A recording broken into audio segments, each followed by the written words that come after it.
মৰমৰ ছাত্ৰ-ছাত্ৰীসকল তোমালোক সকলোকে আমাৰ এই চেনেলটোলৈ পুনৰবাৰ স্বাগতম জনাইছোঁ। আজিৰ এই ভিডিঅ'টিত অসম জাতীয় বিদ্যালয়ৰ দ্বিতীয় শ্ৰেণীৰ আপোন পাঠৰ পাঠ নম্বৰ 17 পাঠটিৰ নাম আছিলে সংঘমিত্ৰাৰ অসুখ। এই পাঠটিৰ গোটেইখিনি উত্তৰ তোমালোকক কৰি দিবলৈ মই চেষ্টা কৰিম। তোমালোকে ভিডিঅ'টো মনোযোগেৰে শেষলৈকে চাই থাকিবা। উত্তৰখিনি কৰি দিয়াৰ আগতে আমি ক্ৰিয়াকলাপত কি দিয়া আছে এইখিনি ধুনীয়াকৈ চাই লওঁ আহা। যদিহে তোমালোকৰ এইখিনি ইম্পৰ্টেণ্ট বুলি নাভাবা তোমালোকে অলপমান স্কিপ কৰি ভিডিঅ'টো চাব পাৰিবা। ঠিক আছে, এতিয়া চোৱা ক্ৰিয়াকলাপত আৰম্ভণিতে আমাক দিছিল অৰ্থৰ সৈতে চিনাকি হওঁ আহা। কেইটামান শব্দৰ অৰ্থ দিছে, এই শব্দকেইটাৰ অৰ্থৰ সৈতে আমাক চিনাকি হ'বলৈ দিছে। প্ৰথমটো শব্দ আছিলে লক্ষ্য। লক্ষ্যৰ অৰ্থ হৈছে উদ্দেশ্য। ঠিক আছে, নিৰীক্ষণ। নিৰীক্ষণ মানে হৈছে পৰীক্ষা কৰা। নিৰীক্ষণ শব্দটোৰ অৰ্থ হৈছে পৰীক্ষা কৰা। জণ্ডিছ। জণ্ডিছ হৈছে এবিধ ৰোগৰ নাম। বীজাণু। বীজাণু হৈছে ৰোগ জন্মাব পৰা চকুৰে নমনা ক্ষুদ্ৰ জীৱ, অৰ্থাৎ এনেকুৱা কিছুমান জীৱ যি খালী চকুৰে আমি দেখা নাপাওঁ। ঠিক আছে, অনুবীক্ষণ যন্ত্ৰৰ সহায়ত চালে কিন্তু আমি দেখিবলৈ পাম। শিয়ৰি। শিয়ৰি শব্দৰ অৰ্থ হৈছে ভয়ত বা আচৰিত হোৱাত গাৰ নোম থিয় হোৱা। ঠিক আছে, আশা কৰিছোঁ এই শব্দকেইটাৰ অৰ্থ তোমালোকে বুজি পালা। এতিয়া নেক্সট কি দিছে চোৱাচোন, পঢ়া আৰু বুজা। পঢ়া আৰু বুজা এটা যুক্তাক্ষৰ দিছে, যেনেকুৱা জয় ৱব্যয়, অৰ্থাৎ বৰ্গীয় জৰ লগত ৱব্য যেতিয়া লগ লাগে তেতিয়া জয় ৱব্যয় জয় বজ্য। ঠিক আছে, জয়ৰ লগত ব লগ লাগিছে চোৱাই। ঠিক আছে, ঠিক তেনেকৈ ভৰ লগত ২৯ লগ লাগি ভজকাৰ। ঠিক আছে, এতিয়া চোৱা নেক্সট আকৌ আমাক দিছিল যে পঢ়া আৰু লিখা। এই শব্দকেইটামান দিয়া আছে আমাক, এই শব্দকেইটা পঢ়ি আমাক লিখিব দিছে। আহাচোন শব্দকেইটা পঢ়োঁ। প্ৰথম শব্দটো আছিলে জ্বৰ। জ্বৰ, এই জ্বৰ শব্দটোত জ্বৰ লগত ব লগ লাগিছে। ঠিক আছে, ব লগ লাগিছে, গতিকে জয় ৱব্যয় জ। ঠিক আছে, জ্বৰ হৈছে লগত ৰ লগ লাগি। ঠিক আছে, ঠিক একেধৰণে জ্বলা। জ্বৰ লগত কি লগ লাগিছে, ৱব্য লগ লাগিছে, জয় ৱব্যয় জয় বজ্য। ঠিক আছে, জ্বলা। নেক্সটটো চোৱাচোন, নেক্সট শব্দটো দিছে আমাক সভ্য। সভ্য, ঠিক আছে, সভ্য। গতিকে খৰ পিছত ভৰ লগত কি লগ লাগিছে, ২৯ ভয় ২৯ ভ হৈছে ভ্য, সভ্য। ঠিক আছে, ঠিক একেধৰণে নেক্সট শব্দটো আমি কেনেকৈ পঢ়িম, অভ্যাস। অভ্যাস। ঠিক আছে, নেক্সট নিশ্চয়। নিশ্চয়, এই যিটো নিশ্চয় শব্দ আছে এই নিশ্চয় শব্দটোত কি কি লগ লাগিছে, তালব্য শৰ লগত প্ৰথম চ লগ লাগিছে। তালব্য শৰ প্ৰথম ছয় হস্য। ঠিক আছে, নিশ্চয়। বুজি পালানে? এইখিনি কথা কৈছোঁ, ইয়াত যে তালব্য শৰ লগত প্ৰথম চ লগ লাগি আছে, হয়নে? চোৱাচোন এইখিনি চোৱা, তালব্য শয় প্ৰথম ছয় হস্য, নিশ্চয়। ঠিক আছে, নেক্সট শেষৰ শব্দটো চোৱা, শেষৰ শব্দটো হৈছে নিশ্চিত। মই তোমালোকক আৰু এবাৰ পঢ়ি দিছোঁ। ঠিক আছে, তোমালোকে চাবা। প্ৰথমতে কি দিয়া আছে আমাক, শব্দটো জ্বৰ। ঠিক আছে, তোমালোকে কেনেকৈ উচ্চাৰণ কৰিবা, জ্বৰ। নেক্সট জ্বলা। নেক্সট শব্দটো সভ্য, অভ্যাস, নিশ্চয়, আৰু শেষৰটো নিশ্চিত। আশা কৰিছোঁ বুজি পালা ধুনীয়াকৈ। এতিয়া কেইটামান আমাক পাঠভিত্তিক প্ৰশ্ন দিছে, সেই প্ৰশ্নকেইটাৰ উত্তৰ উলিয়াবলৈ চেষ্টা কৰোঁ আহা। তোমালোকে চোৱাচোন, ইয়াতে ২ নম্বৰটোত আমাক কি দিছিল, ২ নম্বৰটোত আমাক দিছিল যে বাওঁফালৰ সৈতে সোঁফাল মিলাই লিখা। বাওঁফালৰ সৈতে, বাওঁফাল কোনটো চাইড তোমালোকে নিশ্চয় জানাই নহয়, বাওঁফাল হ'ল এইটো চাইডত বাওঁফাল। ঠিক আছে, আৰু সোঁফাল এইটো চাইডত। ঠিক আছে, গতিকে বাওঁফালৰ লগত সোঁফালটো আমাক কেনেকৈ কৰিব দিছে, আমাক এনেকৈ ধৰণে যিটো সঠিক ঠাইত সঠিক শব্দটো আমাক মিলাই লিখিবলৈ গৈছে। এতিয়া মিলোৱাৰ আগত আমি কিছু কথা জানিব লাগিব যে ইয়াত কি আমাক দিয়া আছে। ইয়াত যদি তোমালোকে চোৱা, ইয়াত মই দিছে, তুমি, সি, আপুনি আৰু তই। এই গোটেইকেইটা শব্দই কি বুজাইছে এই গোটেইকেইটা শব্দই একবচন বুজাইছে অৰ্থাৎ এটাক বুজালে কি হয় একবচন আৰু যদি আমি সোঁফালে থকাখিনি চাওঁ সোঁফালে আছে তহঁত সিহঁত আমি তোমালোক আৰু আপোনালোক হয়নে গতিকে এই শব্দকেইটাই এটাতকৈ বেছি বুজাইছে অৰ্থাৎ এটাতকৈও যদি বেছি বুজায় তেতিয়া সেইটো কি কয় বহুবচন অৰ্থাৎ বাওঁফালৰ কেইটা কি হয় বাওঁফালৰ কেইটা একবচন এইফালৰ কেইটা আৰু সোঁফালৰ কেইটা বহুবচন একবচনৰ লগত বহুবচন কেইটা আমাক মিলাবলৈ কৈছে আহা আমি চেষ্টা কৰোঁ মিলাবৰ কাৰণে তোমালোকে মনোযোগেৰে চাবা ঠিক আছে এতিয়া চোৱা মই বুলি ক'লে এজনক বুজায় যেনেকুৱা মই বৰ্তমান ভিডিঅ'টো চাই আছোঁ ঠিক আছে মই বহুবচন কি হ'ব ময়ৰ বহুবচন হ'ব আমি যেনে আমি এতিয়া দ্বিতীয় শ্ৰেণীৰ 17 নম্বৰ পাঠৰ ভিডিঅ'টি চাই আছোঁ আপোন পাঠৰ 17 নম্বৰ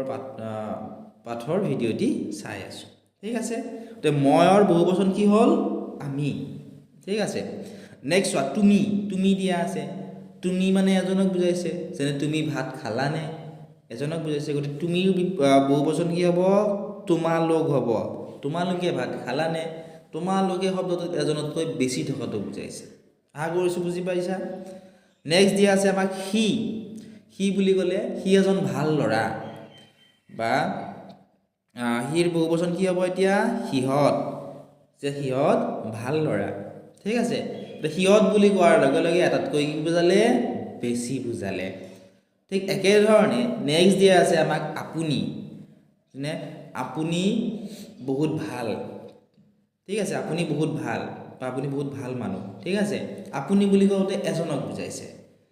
গতিকে যদি আপুনিৰ ঠাইত আপোনালোক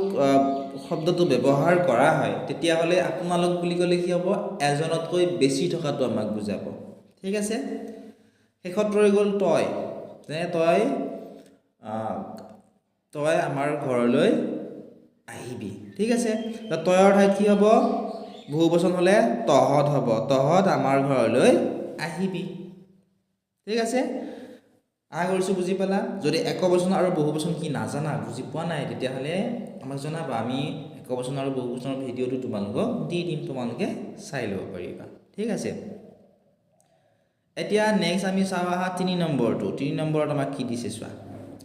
3 নম্বৰত দিছিল যে তলত দিয়া বাকচটোৰ পৰা বাক্য সাজা তলত দিয়া বাকচটোৰ পৰা কি কৰিব দিছে আমাক বাক্য সাজিবলৈ দিছে কেনেকৈ বাক্যটো সাজিব লাগিব এতিয়া চোৱা যেনেকুৱা মই ভাত কি হ'ব মই ভাত খালোঁ হ'ব মই ভাত খালোঁ ঠিক আছে মই ভাত খালোঁ তোমালোকে যেতিয়া বাক্যটো লিখিবা গোটেইকেইটা লগ লাগি ঠিক আছে মই ভাত খালোঁ ঠিক একেধৰণে যদিহে নেক্সট বাক্যটো লিখিব লাগে সীমান্তই ভাত কি হ'ব সীমান্তই ভাত খালে হ'ব সীমান্তই ভাত খালে নেক্সট চাবা নেক্সট আমাক দিছে তুমি ভাত কি হ'ব তুমি ভাত খালা হ'ব তুমি ভাত খালা নেক্সট চোৱা আপুনি কি হ'ব আপুনি ভাত খালে হ'ব আপুনি ভাত খালে শেষত আমাক কি দিয়া আছে আমাক দিছে তই কি হ'ব তই ভাত খালি হয়নে এনেধৰণে তোমালোকক লিখিব লাগিব এতিয়া লিখোঁতে এটা বস্তু মন কৰিবা যিটো ধৰা মই তোমালোকক এই ব্লেক কালাৰৰ দি দিছোঁ আঁচডাল এই ব্লেক কালাৰ থকাখিনিৰ লগত লিখিবা যেনেকুৱা তোমালোকে প্ৰথমতে লিখিলা তুমি ভাত নেক্সট চাবা ব্লেক কালাৰৰ এইখিনি যিটো ব্লেক কালাৰত আছে চোৱা এইখিনি ব্লেক কালাৰত আছে এইখিনি চোৱা তুমি ভাত কি হ'ব খালা ঠিক আছে এনেকৈ লিখিব লাগিব বাক্যটো আশা কৰিছোঁ বুজি পাইছা কিবা যদি ডাউট থাকে আমাক হোৱাটছএপত মেছেজ কৰি সুধিবলৈ নাপাহৰিবা আমি তোমালোকক ধুনীয়াকৈ বুজাই দিবলৈ চেষ্টা কৰিম এতিয়া নেক্সট প্ৰশ্নটো তোমালোকে চোৱাচোন প্ৰশ্নটো আছিল যে একে অৰ্থ বুজোৱা শব্দবোৰ মিলাই লিখা একে অৰ্থ বুজোৱা শব্দ মানে হৈছে সমাৰ্থক শব্দ যেনে গৃহ অৰ্থাৎ ঘৰৰ সমাৰ্থক শব্দ কি হয় গৃহ বা আলয় ঠিক একেধৰণে ইয়াতে আমাক এই শব্দবোৰ ধুনীয়াকৈ দিছে ইয়াৰ পৰা একে অৰ্থ বুজা অৰ্থাৎ সমাৰ্থক শব্দবোৰ বাছি উলিয়াই লিখিব দিছে এতিয়া প্ৰথমতে কি দিছে চোৱাচোন সদায় দিছে সদায় মানে চিকিৎসক হ'বনে সদায় মানে চিকিৎসক নহ'ব এইটো কেনচেল অসুখ হ'ব নেকি সদায় মানে নহয় নিতৌ কিন্তু সদায় মানে হ'ব সদায় শব্দটোৰ লগত নিতৌ শব্দটোৱে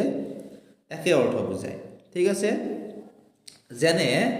মই সদায় স্কুললৈ যাওঁ বা মই নিতৌ স্কুললৈ যাওঁ দুটা একে অৰ্থ বুজাইছে গতিকে এইটো মিলি গ'ল নেক্সট দিছে আমাক স্কুল শব্দটোৰ লগত চিকিৎসকৰ কোনো মিল নাই অসুখৰ মিল নাই পঢ়াশালী শব্দটোৰ কিন্তু ধুনীয়াকৈ মিল আছে গতিকে আমি স্কুলৰ লগত কি মিলাম পঢ়াশালী মিলাম ঠিক আছে নেক্সট এতিয়া তোমালোকে চোৱা নেক্সট আমাক দিছে দেহ শব্দটোৰ লগত চিকিৎসকৰ মিল নাই অসুখ শব্দটোৰ মিল নাই ব্যায় শব্দটোৰ মিল নাই শৰীৰ শব্দটোৰ কিন্তু মিল আছে গতিকে দেহ শব্দটোৰ লগত শৰীৰটো ধুনীয়াকৈ মিলিব ঠিক আছে নেক্সট এতিয়া তোমালোকে চোৱা খৰচ শব্দটোৰ লগত চিকিৎসকৰ মিল আছে নেকি নাই অসুখ শব্দটোৰ মিল আছে নেকি নাই তে খৰচ মানে কিন্তু ব্যয় হ'ব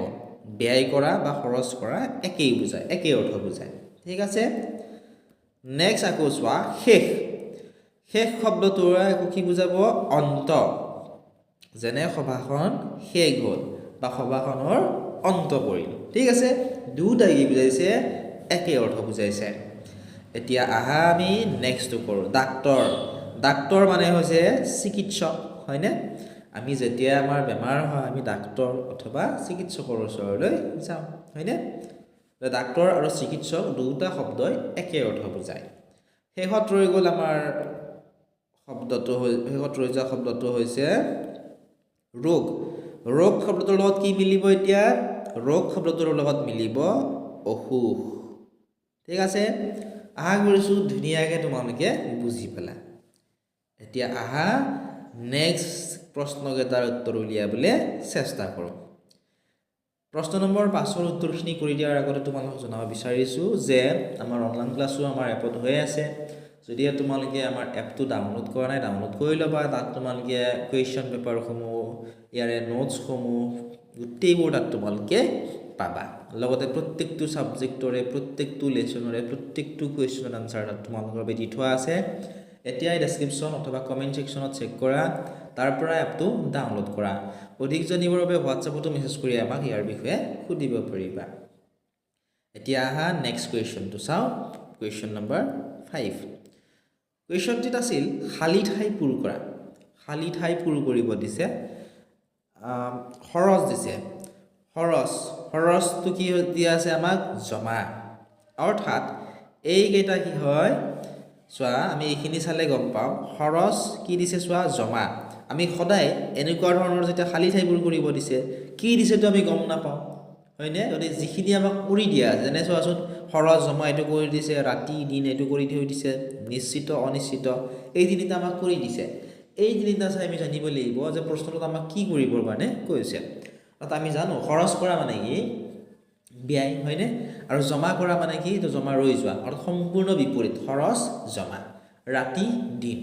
নিশ্চিত অনিশ্চিত অৰ্থাৎ সম্পূৰ্ণ বিপৰীত শব্দ গতিকে আমি যিহেতু গম পালে বাকীকেইটা বিপৰীত যিকেইটা আমাক কৰি দিছে গতিকে যিকেইটা আমাক কৰি দিয়া নাই অৰ্থাৎ এইকেইটা আমাক কৰি দিয়া নাই বেয়া দুৰ্বল সুন্দৰ এইকেইটাৰ উত্তৰ আমি কেনেকৈ উলিয়াম বিপৰীত শব্দকেইটা লিখিব লাগিব ঠিক আছে যেনেকুৱা বেয়াৰ বিপৰীত কি লিখিব লাগিব আমি ইয়াতে চোৱা বেয়াৰ বিপৰীত আমি কি লিখিম ভাল দুৰ্বলৰ বিপৰীত কি লিখিম আমি সবল সুন্দৰৰ বিপৰীত আমি কি লিখিম কুৎসিত লিখিম ঠিক আছে তোমালোকে ধুনীয়াকৈ ইয়াৰ পৰা চাই এইখিনি লিখি ল'বা আগৰছো বুজি পাইছা এতিয়া নেক্সট আমাক কি দিছিলে চোৱাচোন বাক্য ৰচনা কৰিবলৈ দিছিল ঠিক আছে বাক্য ৰচনা কি শব্দ দিছে চোৱাচোন প্ৰথমটো দিছে বৰফ নেক্সট দিছে গাঁও তাৰপিছত দিছে দোকান তাৰপিছত দিছে খাদ্য আৰু শেষত দিছে চহৰ এই শব্দকেইটাৰে আমাক একোটাকৈ অৰ্থপূৰ্ণ বাক্য সাজিবলৈ দিছে বহুতো ছাত্ৰ ছাত্ৰীয়ে বাক্য সাজোতে ভুল কৰে বাক্য এনে আমি লিখি থৈ আহিলে নহ'ব এটা সম্পূৰ্ণ অৰ্থপূৰ্ণ বাক্য আমি লিখিব লাগিব তেতিয়াহে তোমালোকৰ স্কুলৰ সন্মানীয় ছাৰ বাইদেউসকলে তোমালোকক ধুনীয়াকৈ নম্বৰসমূহ দিব যেনে উদাহৰণ হিচাপত যদি বৰফ শব্দটোৱে লোৱা বৰফ শব্দটোৰে তুমি অসংখ্য বাক্য লিখিব পাৰা যেনে মই বৰফ খাই ভাল পাওঁ ঠিক আছে বা গৰমৰ দিনত বৰফ খাই মোৰ বৰ ভাল লাগে এনেকুৱা ধৰণে বা মই আজি দুটা বৰফ খালোঁ এনেকুৱা ধৰণে অসংখ্য বাক্য আছে ঠিক আছে নেক্সট আছে গাঁও গাঁও শব্দটোৰে লিখিব পাৰা যে আমাৰ গাঁওখন অতি মনোমোহা বা অতি সুন্দৰ ঠিক আছে দোকান শব্দটোৰে লিখিব পাৰা আমাৰ এখন দোকান আছে ঠিক আছে নেক্সট খাদ্যৰে লিখিব পাৰা অখাদ্য খাব নালাগে নেক্সট আকৌ আমাক দিয়া আছে চহৰ চহৰ শব্দটোৰে লিখিব পাৰা যে বিক্ৰমহঁত চহৰত থাকে মই তোমালোকক লিখিও দিছোঁ আনচাৰখিনি তোমালোকে এনেধৰণেও লিখিব পাৰিবা তোমালোকে মুখেৰে গৈ থাকিলে বাক্যকেইটা লিখিবলৈ অসুবিধা পাবা সেইবাবে মই তোমালোকক বাক্যকেইটা লিখি দিছোঁ চোৱা প্ৰথমতে আমাক কি দিছিলে বৰফ বৰফেৰে লিখিবা যে ধ্ৰুৱই বৰফ খাই ভাল পায় ধ্ৰুৱ শব্দটোৰ ঠাইত তোমালোকৰ নিজৰ নামটো লিখিব পাৰা ঠিক আছে নেক্সট চোৱা গাঁও গাঁও শব্দটোৰে লিখিবা গাঁৱৰ পৰিৱেশ চহৰতকৈ মনোমোহা দোকান শব্দটোৰে লিখিবা দোকানত মিঠাই পোৱা যায় খাদ্য শব্দটোৰে লিখিবা খাদ্যই আমাক শক্তি দিয়ে চহৰ শব্দটোৰে লিখিবা গুৱাহাটী এখন ডাঙৰ চহৰ এতিয়া চোৱা তোমালোকে যদি বাক্যকেইটা ভালদৰে মন কৰা একেবাৰে ইজি বাক্য তোমালোকক সহজ বাক্য তোমালোকক লিখি দিয়া হৈছে যাতে তোমালোকে এনেকুৱা ধৰণৰ বাক্য পৰীক্ষাটো লিখিব পাৰা গতিকে তোমালোকে ইয়াতকৈ বহুত দীঘল বাক্য লিখি তোমালোকে নলবা ঠিক আছে এনেকুৱা ধৰণে তোমালোকে অতি চুটিকৈ বাক্যবোৰ লিখিবা এতিয়া চোৱা তোমালোকে নেক্সট প্ৰশ্নটো আছিল প্ৰথমে কোৱা তাৰ পাছত লিখা কেইটামান প্ৰশ্ন দিছে সেই প্ৰশ্নকেইটাৰ উত্তৰ প্ৰথমতে ক'ব দিছে তাৰ পিছত তোমালোকক ধুনীয়াকৈ লিখিব কৈছে ক নম্বৰ প্ৰশ্নটো আছিল যে সংঘমিত্ৰাহঁতে স্কুলৰ পৰা উভতি আহোঁতে কাৰ দোকানত সোমাইছিল সংঘমিত্ৰাহঁত যেতিয়া স্কুলৰ পৰা উভতি আহিছিল তেতিয়া কাৰ দোকানত সোমাইছিল সুধিছে কাৰ দোকানত সোমাইছিলে পান্নালালৰ দোকানত সোমাইছিলে ঠিক আছে যদি তোমালোকে বুজি পাইছা ধুনীয়াকৈ তোমালোকে ভিডিঅ'টো লাইক কৰি দিয়া আৰু তোমাৰ বন্ধু বান্ধৱীসকলৰ লগতো শ্বেয়াৰ কৰি দিয়া নেক্সট কুৱেশ্যনটো আমাক দিছিল যে সংঘমিত্ৰাৰ ভায়েকৰ নাম কি আছিলে